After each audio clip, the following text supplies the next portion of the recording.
ನಮಸ್ಕಾರ ಸ್ನೇಹಿತರೆ, ಅನಮ್ ಜ್ಯೋತಿ ಚಾನಲ್ಗೆ ಸ್ವಾಗತ. ಸ್ನೇಹಿತರೆ, ಇವತ್ತಿನ ವಿಡಿಯೋದಲ್ಲಿ 6 ಷಷ್ಠಿ ಮಾಡುವಂಥ 100% ರಿಸಲ್ಟ್ ಕೊಡುವಂಥ ಒಂದು ವ್ರತದ ಬಗ್ಗೆ ತಿಳಿಸ್ಕೊಡ್ತಾ ಇದ್ದೀನಿ. ನಿಮಗೆ ರಾಹು ದಶೆ ನಡೀತಾ ಇದ್ದರೆ, ಕುಜ ದಶೆ, ಕೇತು ದಶೆ ಯಾವುದೇ ನಡೀತಾ ಇರಲಿ, ನಿಮಗೆ ಸಂತಾನ ಭಾಗ್ಯ ಇಲ್ಲ, ವಿವಾಹ ಭಾಗ್ಯ ಕೂಡಿ ಬರ್ತಾ ಇಲ್ಲ, ಅದೇ ರೀತಿ ಆರೋಗ್ಯ ಸಮಸ್ಯೆ, ಚರ್ಮ ಸಮಸ್ಯೆ ಯಾವುದೇ ಇರಲಿ, ಎಲ್ಲರೂ ಕೂಡ ಈ ಒಂದು ವ್ರತವನ್ನು ಮಾಡೋದ್ರಿಂದ ನಿಮಗೆ 100% ರಿಸಲ್ಟ್ ಅನ್ನೋದು ಸಿಗುತ್ತೆ. ಗಂಡು ಸಂತಾನ ಬಯಕೆ ಇದ್ದರೆ ಅದು ಕೂಡ ನೆರವೇರುತ್ತೆ. ನೀವು ಏನು ಮಾಡಬೇಕಂತ ಹೇಳಿದ್ರೆ, ನಾಳೆನೇ ಸುಬ್ರಹ್ಮಣ್ಯ ಷಷ್ಠಿ ಇರೋದ್ರಿಂದ ನಾಳೆನೇ ಇದನ್ನು ಪ್ರಾರಂಭ ಮಾಡಿ. ಸಾಧ್ಯ ಆಗದಿದ್ದರೆ ಇದು 15 ದಿನದ ನಂತರ ಮತ್ತೆ ಷಷ್ಠಿ ಬರುತ್ತೆ, ಆವಾಗ ನೀವು ಪ್ರಾರಂಭ ಮಾಡ್ಬೋದು. ನೀವು ಷಷ್ಠಿ ದಿವಸ ಏನು ಮಾಡಬೇಕಂತ ಹೇಳಿದ್ರೆ, ಇಡೀ ದಿವಸ ನೀವು ಉಪವಾಸ ಇರಬೇಕು. ಅಂದರೆ ಬೆಳಗ್ಗಿನಿಂದ ಸಂಜೆ 7 ಗಂಟೆ ತನಕ ನೀವು ಉಪವಾಸ ಇರಲೇಬೇಕು. ನೀವು ನೀರನ್ನು ಸಹ ಕುಡಿಯೋ ಹಾಗಿಲ್ಲ.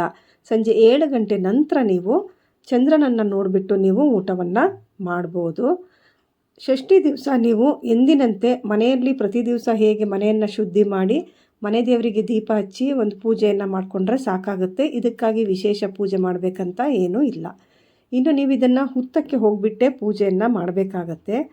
ಅಥವಾ ನಿಮ್ಮ ಮನೆ ಹತ್ತಿರದಲ್ಲಿ ಎಲ್ಲೂ ಕೂಡ ನಮಗೆ ಹುತ್ತನೇ ಇಲ್ಲ ಅಂತ ಇದ್ದವರು ನಾಗರ ಕಲ್ಲಿರುತ್ತಲ್ಲ, ಅದಕ್ಕೆ ಕೂಡ ಪೂಜೆಯನ್ನು ಮಾಡ್ಕೊಳ್ಬಹುದು. ಆದಷ್ಟು ಹುತ್ತಕ್ಕೆ ಮಾಡೋದು ತುಂಬಾ ಒಳ್ಳೆಯದು.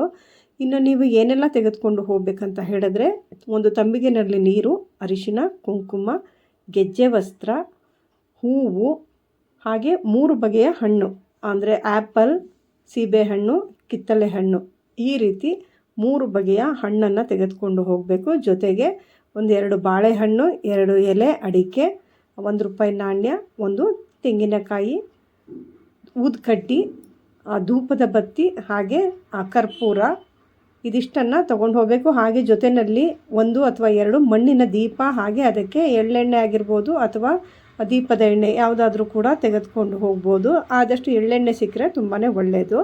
ಅಥವಾ ನೀವು ತುಪ್ಪದಿಂದ ಹಚ್ತೀನಿ ಅಂದರೆ ಇನ್ನೂ ಕೂಡ ಒಳ್ಳೆಯದು. ಇದಿಷ್ಟನ್ನು ನೀವು ತೆಗೆದುಕೊಂಡು ಹೋಗಬೇಕಾಗತ್ತೆ. ಹಾಗೆ ಹಾಲನ್ನು ತೆಗೆದುಕೊಂಡು ಹೋಗಬೇಕು. 1 ಗ್ಲಾಸ್ನಲ್ಲಿ ಹಾಲು, ಅದಕ್ಕೆ ಸ್ವಲ್ಪ ತುಪ್ಪವನ್ನು ಹಾಕ್ಕೊಂಡ್ರೆ ಪರವಾಗಿಲ್ಲ. ಅಥವಾ ನೀವು ಬರೀ ಹಾಗೆ ಹಾಲನ್ನೇ ಹುತ್ತಕ್ಕೆ ಹಾಕಿ ಪೂಜೆ ಮಾಡ್ತೀನಿ ಅಂದರೂ ನಡೆಯುತ್ತೆ. ಒಂದು ಪುಟ್ಟ ಲೋಟದಲ್ಲಿ ತೆಗೆದುಕೊಂಡು ಹೋದರೆ ಸಾಕು. ಸಾಧ್ಯವಾದರೆ 1 ಅರ್ಧ ಹೋಳು ಕೊಬ್ಬರಿ ಬಟ್ಲನ್ನು ತೆಗೆದುಕೊಂಡು ಹೋಗಿ ಅದರಿಂದ ನೀವು ಅದು ಹುತ್ತಕ್ಕೆ ಹಾಲನ್ನು ಹಾಕಿ ಪೂಜೆ ಮಾಡೋದು ತುಂಬಾ ಒಳ್ಳೆಯದು. ಆದಷ್ಟು ಕಡಿಮೆ ಪ್ರಮಾಣದಲ್ಲೇ ಹಾಲನ್ನು ತೆಗೆದುಕೊಂಡು ಹೋಗಿ.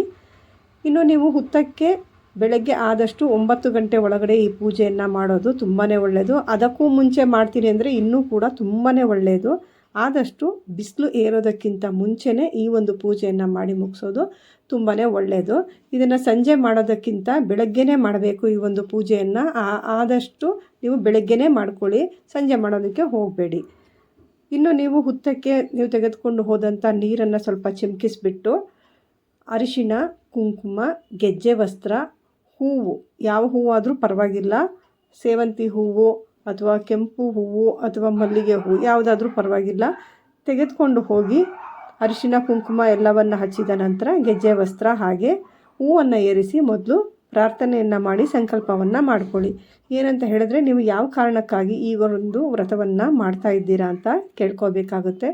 ಸಂತಾನ ಭಾಗ್ಯಕ್ಕಾಗಿ ಆಗಿದ್ದರೆ ಸಂತಾನ ಭಾಗ್ಯ, ನಿಮ್ಮ ಆರೋಗ್ಯ ಸಮಸ್ಯೆಗಾದರೆ ಅದು, ಅಥವಾ ನಿಮಗೆ ವಿವಾಹ ಭಾಗ್ಯ ಕೂಡಿ ಬರ್ತಾ ಇಲ್ಲ ಅಂದರೆ ಶೀಘ್ರ ಕಲ್ಯಾಣ ಪ್ರಾಪ್ತಿಗಾಗಿ ಇದನ್ನು ಮಾಡ್ತಾ ಇದ್ದೀನಿ. ಹಾಗೆ ಜಾತಕದಲ್ಲಿರುವಂಥ ರಾಹು ಕುಜ ದೋಷ ಅಥವಾ ಕೇತು ದೋಷ, ಅದರ ನಿವಾರಣೆಗಾಗಿ ಇದನ್ನು ಮಾಡ್ತಾ ಇದ್ದೀನಿ, ದೋಷ ನಿವಾರಣೆಗೋಸ್ಕರ ಮಾಡ್ತಾ ಇದ್ದೀನಿ ಅಂತ ಬೇಡಿಕೊಂಡು ಈ ಒಂದು ಪೂಜೆಯನ್ನು ಪ್ರಾರಂಭ ಮಾಡಬೇಕಾಗತ್ತೆ.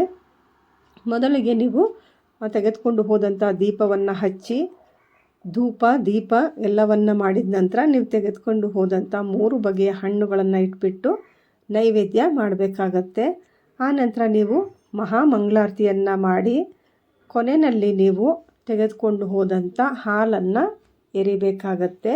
ನೀವು ಹೇಗೆ ಷಷ್ಠಿ ದಿವಸ ತಾನೇ ಎರಿತೀರೋ ಅದೇ ರೀತಿಯಲ್ಲಿ ಆ ಕೊಬ್ಬರಿ ಬಟ್ಲಿನಲ್ಲಿ ಹಾಲನ್ನು ಹಾಕ್ಕೊಂಡು ಹುತ್ತಕ್ಕೆ ಹಾಕಬೇಕಾಗತ್ತೆ. ಇದೆಲ್ಲವೂ ಮುಗಿದ ನಂತರ ನೀವು ಆ ಹುತ್ತದ ಸುತ್ತಲೂ ಕೂಡ 9 ಪ್ರದಕ್ಷಿಣೆ ಬರಬೇಕು. ಈಗ ನಾನು ಹೇಳುವಂಥ ಮಂತ್ರವನ್ನು 9 ಸಲ ಹೇಳಿ 9 ಪ್ರದಕ್ಷಿಣೆ ಬರಬೇಕಾಗುತ್ತೆ. ಅಂದರೆ 1 ಸಲ ಹೇಳ್ಕೊಳ್ತಾ ನೀವು 1 ಪ್ರದಕ್ಷಿಣೆ, ಅದೇ ರೀತಿಯಲ್ಲಿ 9 ಸಲ ಸುತ್ತ ಹಾಕಿ 9 ಸಲ ಆ ಮಂತ್ರವನ್ನು ಹೇಳಬೇಕಾಗತ್ತೆ. ಆ ಮಂತ್ರ ಯಾವುದು ಅಂತ ಹೇಳಿದ್ರೆ, ಓಂ ಭುಜಂಗಾಯ ವಿದ್ಮಹೆ ಚಕ್ಷು ಶ್ರವಣಾಯ ಧೀಮಹಿ ತನ್ನೋ ಸರ್ಪ ಪ್ರಚೋದಯಾತ್. ಈ ಮಂತ್ರವನ್ನು 9 ಸಲ ಹೇಳಿ 9 ಪ್ರದಕ್ಷಿಣೆ ಬರಬೇಕಾಗತ್ತೆ. ಆ ನಂತರ ಅಲ್ಲಿ ಯಾರಾದರೂ ಮುತ್ತೈದೆಯರು ಬಂದಿದ್ದರೆ ಅವರಿಗೆ ಅರಿಶಿನ ಕುಂಕುಮವನ್ನು ಕೊಟ್ಬಿಟ್ಟು ನೀವು ತೆಗೆದುಕೊಂಡು ಹೋದಂಥ ಆ ನೀರೇನಿದೆ ಅದಿನ್ನೂ ಉಳ್ಕೊಂಡಿರುತ್ತಲ್ಲ ಅದನ್ನು ನೀವು ತಿರುಗಿ ನೋಡದೆ ಹಿಂದೆಯಿಂದ ಅದನ್ನು ಸುರ್ಕೊಂಡು ಮುಂದಕ್ಕೆ ಹೋಗಬೇಕು. ಅಂದರೆ ಮುಂದೆ ಚೆಲ್ಕೊಂಡು ಹೋಗ್ಬಿಡಿ, ಹಿಂದೆ ಸುರ್ಕೊಂಡು ನೀವು ತಿರುಗಿ ನೋಡದೆ ಸೀದಾ ಮನೆಗೆ ಹೋಗಬೇಕು. ಮಧ್ಯದಲ್ಲಿ ಯಾರಾದರೂ ಸಿಕ್ಕಿದ್ರು ಅಂತ ಅವ್ರ ಮನೆಗಳಿಗೆ ಹೋಗುವಂಥ ತಪ್ಪನ್ನು ಮಾಡೋದಕ್ಕೆ ಹೋಗಬೇಡಿ. ನೀವು ಅಲ್ಲಿಂದ ಸೀದಾ ನಿಮ್ಮ ಮನೆಗೆ ಬರಬೇಕಾಗತ್ತೆ. ಆನಂತರ ನೀವು ಸಂಜೆ 7 ಗಂಟೆ ತನಕ ಕೂಡ ನೀರನ್ನು ಕೂಡ ಸೇವನೆ ಮಾಡದೆ ಹಾಗೆ ನೀವು ಉಪವಾಸ ಇರಬೇಕಾಗತ್ತೆ. ಇಷ್ಟೇ ನೋಡಿ, ಇದು ತುಂಬಾ ಸರಳವಾದಂಥ ಒಂದು ವ್ರತ. ಇದನ್ನು ಪ್ರತಿ ತಿಂಗಳು 15 ದಿನಕ್ಕೊಮ್ಮೆ, ಅಂದರೆ ಅಮಾವಾಸ್ಯೆಯ ನಂತರ ಒಂದು ಷಷ್ಠಿ ಬರುತ್ತೆ, ಹುಣ್ಣಿಮೆಯ ನಂತರ ಒಂದು ಷಷ್ಠಿ ಬರುತ್ತೆ. ಇದನ್ನು ನೀವು ಮೊದಲೇ ಕ್ಯಾಲೆಂಡರ್ನಲ್ಲಿ ಮಾರ್ಕ್ ಮಾಡಿ ಒಂದು ಪುಸ್ತಕದಲ್ಲಿ ಬರೆದಿಟ್ಕೊಂಬಿಡಿ. ಆ ಷಷ್ಠಿ ತಿಥಿ ಪ್ರಾರಂಭ ಅಂತ್ಯ ಅದೆಲ್ಲ ನೋಡಿಕೊಂಡು ನೀವು ಮೊದಲೇ ನೀವು ಒಂದು ಬುಕ್ ತೆಗೆದುಕೊಂಡು ಅದರಲ್ಲಿ ಎಲ್ಲವನ್ನು ಕೂಡ ಡೀಟೇಲಾಗಿ ಬರೆದು ಇಟ್ಕೊಂಡ್ಬಿಡಿ. ಆವಾಗ ನಿಮಗೆ ಷಷ್ಠಿ ಯಾವಾಗ ಇದೆ ಅನ್ನೋದು ಮೊದಲೇ ಗೊತ್ತಾಗುತ್ತೆ. ಇನ್ನು ಮುಟ್ಟಿನ ಸಮಸ್ಯೆ ಏನಾದರೂ ಬಂತು ಅಂದರೆ ಆ ಒಂದು ವಾರವನ್ನು ನೀವು ಸ್ಕಿಪ್ ಮಾಡಿ ಅದರ ಮುಂದಿನ ಷಷ್ಠಿಯಲ್ಲಿ ನೀವು ಅದನ್ನು ಮುಂದುವರಿಸ್ಕೊಂಡು ಹೋಗ್ಬೋದು. ಸ್ನೇಹಿತರೆ, ಇದನ್ನು ಖುದ್ದಾಗಿ ನಾನೇ ಈ ಒಂದು ವ್ರತವನ್ನು ಬಹಳ ವರ್ಷಗಳ ಹಿಂದೆ ಮಾಡಿ ಅದರ ಫಲವನ್ನು ನಾನು ಕಂಡಿದ್ದೇನೆ. ನೀವು ಕೂಡ ನಿಮಗೆ ಚರ್ಮ ಸಮಸ್ಯೆ, ಆರೋಗ್ಯ ಸಮಸ್ಯೆ, ಸಂತಾನ ಇಲ್ಲದವರಿಗೆ ಖಂಡಿತ ಸಂತಾನ ಆಗುತ್ತೆ. ಕೆಲವರಿಗೆ 3 ತಿಂಗಳು 4 ತಿಂಗಳು ಎಲ್ಲ ಆಗಿ ಮಕ್ಕಳು ಹೋಗ್ಬಿಡೋಂಥದ್ದೆಲ್ಲ ಆಗಿರುತ್ತೆ. ಆ ರೀತಿಯೆಲ್ಲ ನಾಗದೋಷ ಇದ್ದರೂ ಕೂಡ ಈ ಒಂದು ವ್ರತವನ್ನು ಮಾಡೋದ್ರಿಂದ ನಿಮಗೆ ಖಂಡಿತ ಪರಿಹಾರ ಅನ್ನೋದು ಸಿಗುತ್ತೆ. ನಿಮಗೆ ಒಳ್ಳೆ ಸಂತಾನ ಭಾಗ್ಯ ಅನ್ನೋದು ಸಿಗುತ್ತೆ. ಮದುವೆಯಲ್ಲಿ ವಿಳಂಬ ಇರೋರಿಗೆ ಖಂಡಿತ ಮದುವೆ ಆಗುತ್ತೆ. ಅದೇ ರೀತಿ ಪದೇ ಪದೇ ನಿಮಗೆ ಅನಾರೋಗ್ಯ ಉಂಟಾಗ್ತಾ ಇದ್ದರೆ, ಚರ್ಮ ವ್ಯಾಧಿಗಳಿದ್ದರೆ ಅದೆಲ್ಲ ನಿವಾರಣೆ ಆಗುತ್ತೆ. ಮುಖ್ಯವಾಗಿ ನಿಮಗೆ ರಾಹು ದಶೆ ಏನಾದರೂ ನಡೀತಾ ಇದೆ ಅಂತ ಹೇಳಿದ್ರೆ, ಅದೇ ರೀತಿ ಕುಜ ದಶೆ ನಡೀತಾ ಇದೆ ಅಂತ ಹೇಳಿದ್ರೆ, ಕೇತುದು ನಡೀತಾ ಇದೆ ಅಂತ ಹೇಳಿದ್ರೆ, ಆ ಸಂದರ್ಭದಲ್ಲಿ ಇದನ್ನು ಮಾಡೋದ್ರಿಂದ ಆ ಸಂದರ್ಭದಲ್ಲಿ ಆಗಬಹುದಾದಂಥ ಕೆಟ್ಟ ಪರಿಣಾಮಗಳು, ಕೆಟ್ಟ ಫಲಗಳೇನಿರುತ್ತೋ ಅದೆಲ್ಲವೂ ಕೂಡ ಆದಷ್ಟು ಕಡಿಮೆ ಆಗುತ್ತೆ.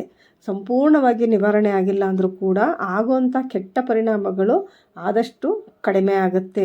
ಆದ್ದರಿಂದ ನಿಮಗೆ ಇದೆಲ್ಲ ಮುಂಚೆನೇ ಗೊತ್ತಿದ್ದರೆ ತಿಳ್ಕೊಂಡು ಮಾಡಿ. ಅಥವಾ ನಾನು ಹೇಳ್ದಾಗೆ ಉಳಿದಂಥ ಸಮಸ್ಯೆಗಳಿದ್ದವರು, ಈ ದೋಷಗಳಿದ್ರೇ ಅಂಥ ಸಮಸ್ಯೆಗಳೆಲ್ಲ ಬರೋವಂಥದ್ದು. ಆದ್ದರಿಂದ ಆ ಥರ ಸಮಸ್ಯೆಗಳಿದ್ದವರು ಈ ಒಂದು ವ್ರತವನ್ನು ಮಾಡೋದ್ರಿಂದ ಖಂಡಿತ ನಿಮ್ಮ ಕುಟುಂಬದಲ್ಲಿ ಒಳ್ಳೆಯದಾಗತ್ತೆ. ನೀವು ಕೇಳ್ಕೊಂಡಂಥ ಎಲ್ಲ ಕೋರಿಕೆಗಳು ಕೂಡ ಈಡೇರುತ್ತೆ. ಶೀಘ್ರವಾಗಿ ಫಲವನ್ನು ಕಾಣ್ತೀರಾ. ನೋಡಿದ್ರಲ್ಲ ಸ್ನೇಹಿತರೆ, 6 ಷಷ್ಠಿ ಮಾಡುವಂಥ ಈ ಒಂದು ವ್ರತದ ಬಗ್ಗೆ ಇವತ್ತಿನ ವಿಡಿಯೋದಲ್ಲಿ ಸರಳವಾಗಿ ತಿಳಿಸ್ಕೊಟ್ಟಿದ್ದೀನಿ. ನೀವು ಕೂಡ ಈ ಒಂದು ವ್ರತವನ್ನು ಮಾಡಿ ಅದರ ಫಲವನ್ನು ಕಂಡುಕೊಳ್ಳಿ. ಈ ವಿಡಿಯೋ ನಿಮಗೆ ಇಷ್ಟ ಆದರೆ ಲೈಕ್ ಮಾಡಿ, ನಿಮ್ಮ ಸ್ನೇಹಿತರಿಗೂ ಕೂಡ ಇದನ್ನೆಲ್ಲ ಶೇರ್ ಮಾಡಿ. ಅವರಿಗೂ ಕೂಡ ಈ ಒಂದು ವ್ರತದ ಮಹಿಮೆ ಏನು ಅನ್ನೋದು ತಿಳಿಯುತ್ತೆ. ಸಬ್ಸ್ಕ್ರೈಬ್ ಮಾಡದೆ ನಮ್ಮ ಚಾನೆಲ್ ನೋಡ್ತಾ ಇದ್ದರೆ ಈಗಲೇ ಸಬ್ಸ್ಕ್ರೈಬ್ ಮಾಡ್ಕೊಳ್ಳಿ. ನಿಮ್ಮ ಅನಿಸಿಕೆಗಳನ್ನು ಕಮೆಂಟ್ ಮಾಡಿ ತಿಳಿಸಿ. ನಿಮಗೆ ಏನೇ ಡೌಟ್ ಇದ್ದರೂ ಕೂಡ ನನಗೆ ಕಮೆಂಟ್ ಮಾಡಿ ತಿಳಿಸಿ. ನಿಮಗೆ ಆದಷ್ಟು ನಾನು ಉತ್ತರವನ್ನು ಕೊಡ್ತೀನಿ. ಮತ್ತೊಂದು ಹೊಸ ವಿಡಿಯೋ ಜೊತೆ ಮತ್ತೆ ಭೇಟಿ ಮಾಡೋಣ. ಅಲ್ಲಿವರೆಗೂ ನಮಸ್ಕಾರ. ಸರ್ವೇ ಜನ ಸುಖಿನೋ ಭವಂತು.